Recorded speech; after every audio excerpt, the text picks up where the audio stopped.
안녕하세요. H성형외과 백정환입니다. 오늘 설명드릴 내용은 퀵광대에 대한 내용인데요.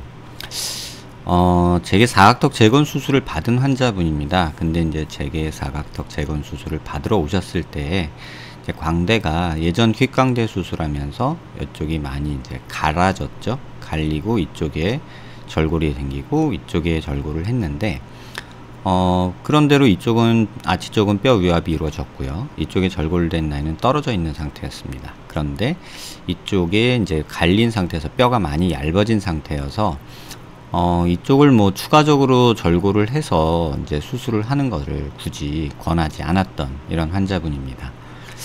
그런데 이제 사각턱 재건술 하고서 한 6개월 정도 경과를 보러 오셨는데 광대가 이런 모습으로 되어 있었습니다.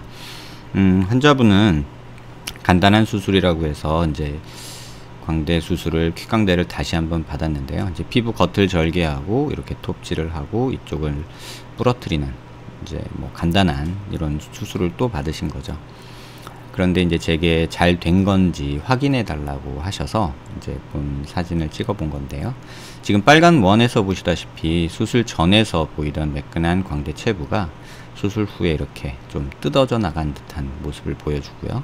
이쪽 부위는 워낙에 절골이 있던 부위는 안쪽으로 더 들어가서 좀 개인적으로는 조금 아쉬운, 또 추후에 이게 어떻게 나았을지 조금 의문시 되는 그런 모습으로 보셨습니다. 반대쪽 마찬가지로 똑같은 형태의 퀵광대 수술을 받은 상태였고요. 요번에 오셨을 때는 절골 라인만 이렇게 있고 이쪽은 뜯어져 나갔는지 갈렸는지 모르겠지만 어쨌든 뼈가 울퉁불퉁해진 모습으로 오신 모습입니다. 수술 전 모습과 후 모습을 보시면 이쪽이 조금 튀어나온 45도가 수술 후에 이렇게 안쪽으로 들어가면서 거의 한몰 비슷하게 많이 준 모습을 볼 수 있는데요. 이쪽이 문제없이 잘 유압이 이루어지면 그나마 다행인데, 또 이게 뭐 흡수되거나 또는 이렇게 하방변이가 일어난다거나 했을 때는 조금 문제가 되지 않을까 생각이 됩니다. 반대쪽은 절골 라인만 있고 사실 수술 전후에 변화가 거의 없는 경우죠. 피부 겉을 절개해서 이렇게 사각턱을 광대를 줄이는 퀵광대의 일종인데요. 이 광대 수술의 장점은 뭐 입안 절개나 이런 걸 하지 않아서 좀 간편하다는 장점이 있고요. 다만 이렇게 보지 않고 절골하고 밀어넣고 하다 보니 원치 않는 절골 라인과 또 이렇게 뜯어져 나간 듯한 어떤 모습이 생겨서 이쪽 뼈가 거의 흡수된 채로 제게 오시는 분들도 꽤나 관찰한 듯 합니다. 개인적으로는 반대하는 방법이고요. 뭐 간편함을 쫓기 위해서 자꾸 이렇게 모험을 하는 것은 옳지 않지 않을까 합니다. 이 환자에서도 볼 수 있듯이 이쪽은 절골이 되고서 뜯어지듯이 부러지듯이 안쪽으로 들어갔고 이쪽은 절골만 되고 거의 아무런 효과를 보지 못하는 그런 상태가 됐거든요. 이렇듯이 퀵광대가 뭐 옳다 그르다 뭐 제가 판단할 위치에 있지는 않지만 이렇게 결과를 예측할 수 없고 또 예측하지 못한 결과가 조금 큰 위험으로 다가올 수도 있다, 그런 생각이 듭니다.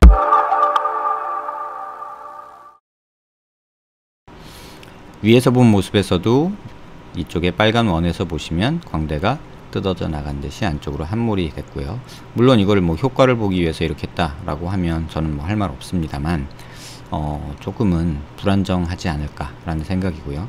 이쪽은 뭐 보시면 거의 변화가 없죠. 그런데 뭐 일부러 그랬다라고 하면 또 할 말 없습니다. 다만 그렇다면 절골을 뭐 하려고 했을까, 뭐하러 피부에 흉터를 만들었을까, 이런 생각이 듭니다. 조금 더 자세히 보시면 수술 전의 모습에 이전에 퀵광대를 한번 받으신 상태에서 이렇게 된 모습이고요. 이게 이번 수술 후의 모습입니다. 이쪽 체부 간격은 대략 한 1cm 정도 벌어진 상태고, 근데 뭐 이게 완전 절골이 아니고 부분 절골이어서 뭐 크게 이동을 하거나 그러지는 않고 이렇게 붙어 있지만 몇몇 환자에서는 이 뼈가 다 녹아버린 환자도 제가 경험을 했기 때문에 권하기는 조금 어렵지 않을까 생각이 됩니다. 반대쪽도 보시면 절골 라인, 기존에 있었던 라인은 그대로 있고요. 이쪽에 새로운 절골 라인이 생겼지만 거의 뼈의 이동이나 어떤 줄어든 모습은 없고, 이쪽 부분에 뼈를 뜯어낸 건지 아니면 부러진 건지 알 수는 없지만 어쨌든 뼈에 큰 변화는 없으면서 불필요한 절골 라인만 생긴 그런 모습을 볼 수 있습니다.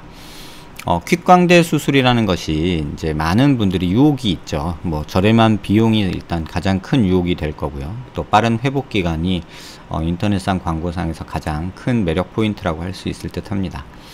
제가 아무리 인터넷상에서 블로그든 뭐 실제 진료실에서 퀵광대의 위험성에 대해서 말을 한다 해도 또 그쪽 퀵광대를 주로 하시는 선생님들이 안전하다, 또 결과를 보여주고, 또 이렇게 간편하다, 비용도 저렴하다 이렇게 됐을 때 환자분은 큰 유혹에 빠지는 듯 합니다.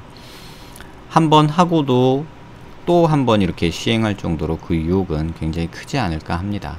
비용 문제나 어떤 회복 문제에 있어서 조금 더 매력이 있기 때문이 아닐까 합니다. 다만 물건은 그렇게 사도 되지 않을까요? 뭐 싼 거 한번 사보고 뭐 아님 버리면 되니까요. 하지만 내 몸에 대고 자신의 몸에 그러한 모험을 하는 것은 조금은 너무 위험하고, 설사 이게 문제가 됐을 때는 이걸 또 복원하고 재건하는 수술은 굉장히 큰 노력이 필요하고 비용과 시간이 들어가기 때문에 조금은 신중해야 되지 않을까 합니다. 이런 방법으로 수술하는 거에 대해서 뭐 어떠냐 저쩌냐 뭐 이런 식으로 저한테 질문 많이 주시는데요.